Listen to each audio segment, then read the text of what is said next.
Hello, I'm Xander. Welcome to this Django ORM query challenge. Now you can follow along with these challenges like a Django ORM workshop or tutorial if you're just getting started out, or use it to test your current Django query skills. You can find the source code and the setup instructions for all of our challenges linked in the video description. In this challenge 2.2, our goal is to retrieve all orders from the last 30 days. So do take a moment to try this yourself. Pause the video here, and if you're ready or needing to, I'll walk you through the solution step by step. Right, so let's take a look at a solution. Now, if we go over to inventory models, let's take a look at the order model. We can see that there are three fields. One of them is the created at, and this is automatically populated when we create a new order. So because each order will have a created at field with a date time stamp, we can utilize that to filter orders over the last 30 days. Okay, so first task, let's go ahead and calculate the date 30 days ago from now. So this is going to equal now. Now we're going to bring this in. So we need to import now from Django. Now we're not going to do that from datetime. We're going to import that from the Django utils.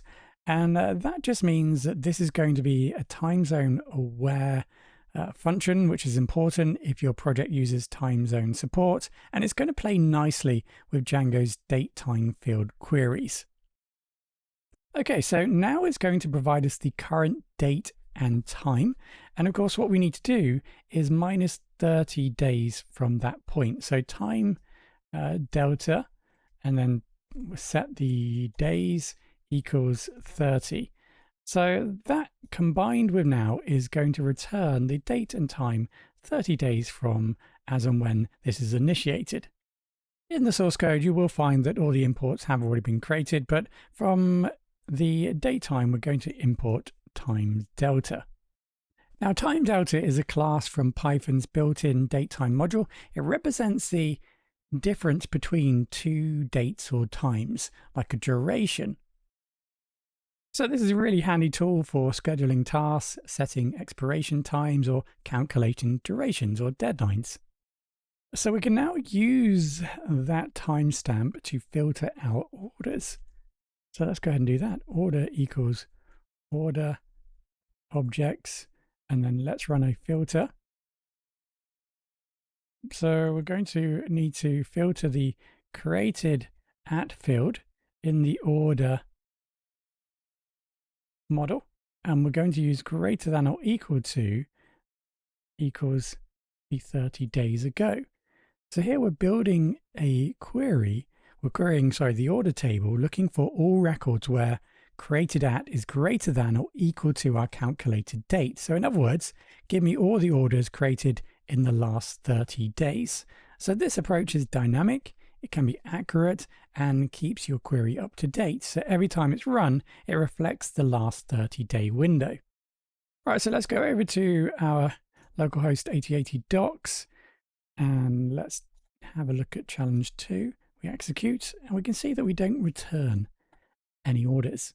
Now, that's not necessarily meaning that the query hasn't run successfully. If we take a look at the actual data in orders, in our Postgres data orders, we can see that all orders were placed in the month of February with our current data set. So you will probably need to make a change here in the data to reflect whenever you are taking a look or trying to use this code base to run the solution. So I've gone ahead and changed the dates so that we have one order that's going to be placed within the last 30 days. And I'm just going to remove all my containers and then just restart. So also I'll delete the volumes because the database data will probably be stored there if I try to restart the containers. So I just need to wait for that to stop. And then I can run the docker compose command again. And this time, when we execute, we should return one product as one order, as expected. So it looks like everything is returning as intended, and we're now retrieving orders from the last 30 days.